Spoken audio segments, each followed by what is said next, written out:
Ah, l'Europe. L'Union Européenne était le seul moyen pour la France de faire enfin contrepoids face aux États-Unis et aux autres puissances montantes. Prêt à mettre le doigt sur la prise ?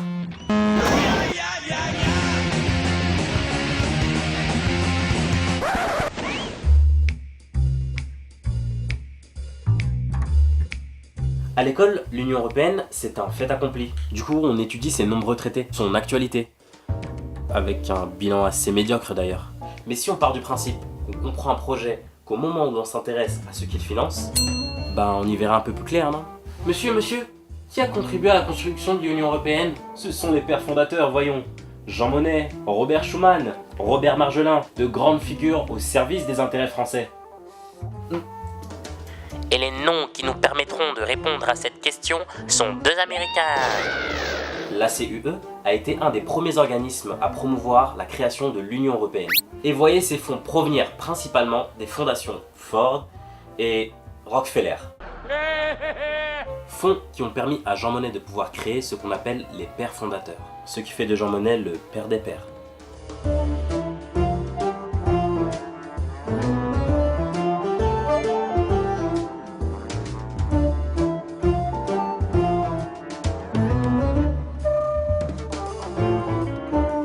Intéressons-nous à ce qu'on disait de lui. Fonctionnaire international français à l'origine de la CECA, délégué de Roosevelt, passe toute la Seconde Guerre mondiale aux États-Unis.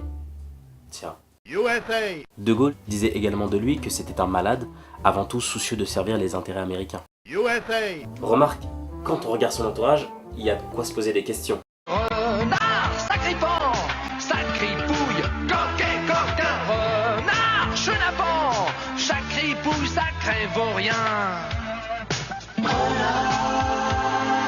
S'il vous parle une main sur le cœur, c'est que l'autre est dans votre poche. Dans une église tout en ferveur, c'est sûr qu'il va voler les cloches. C'est sûr qu'il va voler les cloches.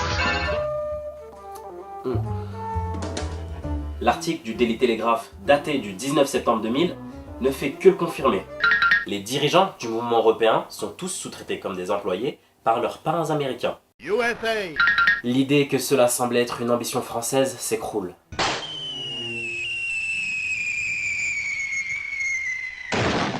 Mais aborder l'Union Européenne sans parler de l'euro serait une démarche incomplète.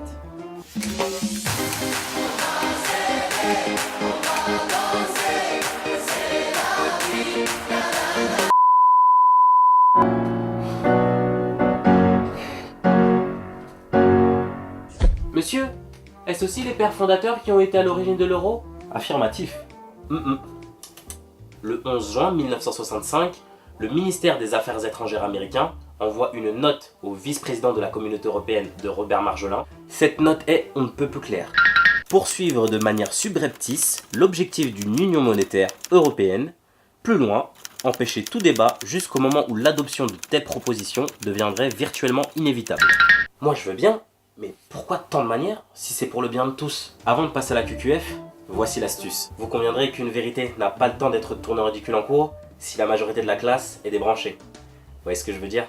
Et maintenant, QQF. Monsieur, pourquoi les Américains ont soutenu, voulu et financé l'Union Européenne alors qu'elle était censée leur faire concurrence ? Excellent. Bon, là, on ne peut réellement plus travailler dans ces conditions. Deux traités nous permettront de saisir l'envers du décor. Premier traité, le mécanisme européen de stabilité, qui consiste à mutualiser les dettes, payer pour les autres. Ce fut le cas pour la crise grecque, provoquée par une banque américaine.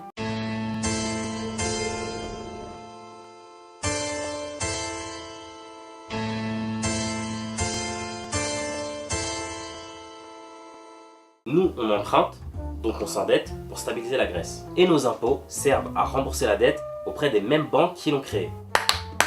Le deuxième traité est celui du libre-échange, appelé pour l'Europe marché transatlantique. Ce même traité de libre-échange que les États-Unis ont signé avec les îles Hawaï, les îles Caroline et les îles Mariannes. La question que je me pose, pourquoi ne pas nous avoir clairement dit que la construction de l'Union Européenne était un projet américain ? Ça expliquerait pourquoi certains hauts postes en Europe sont attribués à d'anciens banquiers américains. Ça expliquerait pourquoi les membres de la Commission européenne sont en grande majorité diplômés en Amérique. Et que les think tanks, qui réfléchissent à la place des peuples, sont eux-mêmes financés par des entreprises américaines. Ce qui expliquerait d'ailleurs les dires de De Gaulle et de Mitterrand.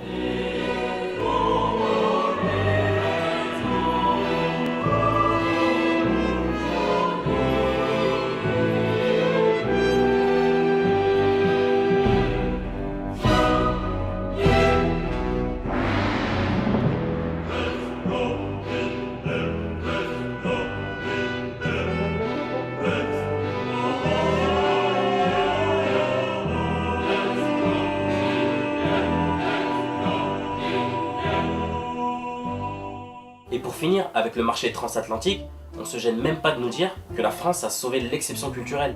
Le plus grand accord de libre-échange de toute l'histoire. Les discussions doivent commencer demain et elles ont déjà du plomb dans l'aile puisque la France, soutenue par la Belgique, la Grèce mais aussi la Hongrie, entend exclure le secteur audiovisuel des négociations au nom de l'exception culturelle. Intransigeante, isolée, la France ne semble pas vouloir céder sur l'exception culturelle. La France a eu gain de cause. Après 13 heures de négociations à Luxembourg, les 27 se sont mis d'accord pour exclure le secteur audiovisuel du mandat de négociation commerciale avec les États-Unis. Pour l'heure, le fameux principe d'exception culturelle a tenu bon. Si par exemple l'exception culturelle n'existait plus, beaucoup de films ne se feraient plus, beaucoup de salles ne marcheraient pas comme une salle, etc., etc. Des cinéastes ne travaillaient pas, les acteurs ne travaillaient pas. Ils veulent qu'il n'y ait pas de régulation, qu'il n'y ait rien, et ça casserait.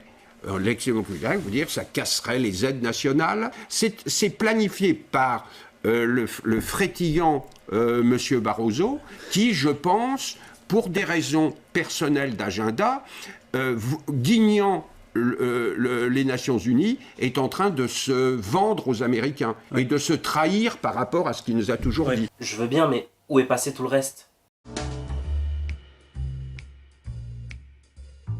Si tous les pays adhérents à l'Union Européenne, fortement désirés par les États-Unis, se mettent en crise, qu'adviendra-t-il de la dette? De nos impôts? Pourquoi tous les requins se sont-ils rendus en Grèce? Parce que tout le monde a compris que si la Grèce tombe, le Portugal tombe, la Belgique tombe, l'Irlande tombe. Qui trinquera? Et quel sera le climat en France? Mais n'était-ce pas cela le but? Sur ce, c'est à vous de choisir. Soit vous choisissez la pilule bleue, vous passerez le bonjour au bisounours. Vous choisissez la pilule rouge. Et c'est à vous que je donne rendez-vous pour le prochain Restez débranché.